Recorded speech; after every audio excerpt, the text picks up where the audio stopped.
Gusto mo ba ng mabilisang merienda? Tara, try natin to. Paka-basic lang nitong ating karyoka.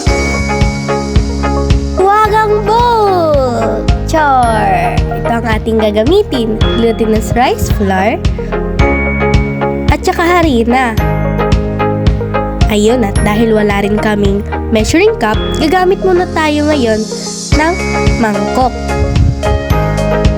Ito ay pang merienda lamang namin, kaya gumamit si Mader ng 2 mangkok ng glutinous rice flour.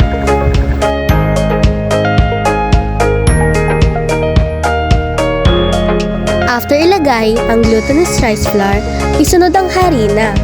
Diba napaka-basic? 1 mangkok lang ang gagamitin dito. Mga ingredients ay binili lamang sa palengke, patok na patok at budget friendly. Ito ay optional lamang, pero kung gusto mo, go! 1 kutsara na vanilla. Lagyan ito ng tubig, pakonti-konti para matansya ito. Pagkatapos ay halo-haluin lamang ito. Magdagdag pa ng kaunting tubig kung kinakailangan. Pag ganito ang consistency, pwede na ito haluin gamit ang iyong mga kamay. Oops! Bago ang lahat, make sure 99.99% malinis ang iyong mga kamay para sigurado na malinis ang iyong ihain sa iyong pamilya. Sunod ay kumuha ng konti at bilog-bilugin. At kung plano mo itong ibenta, iyon naman itong timbangin para hindi ka malugi at pantay-pantay. At syempre, dahil ito ay pang merienda lamang namin, hindi na ito kailangan sukatin o timbangin. Pagkatapos ay handa mo na ang kawali. Mga mima, siguraduhin ganito lang kahina ang apoy. Mabilis kasi maluto ang karyoka. Siguraduhin binabantayan ito dahil ito ay baka masunog.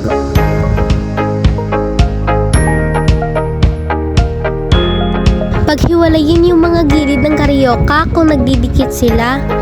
Hindi talaga kasi may iwasan yan minsan.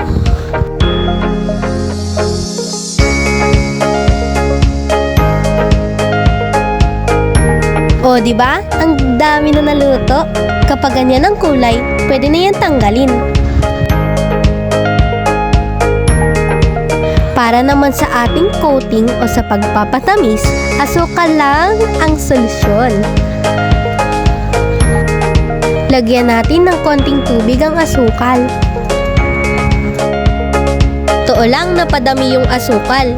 Kaya kayo, kalahating mangkok lang gawin nyo ha.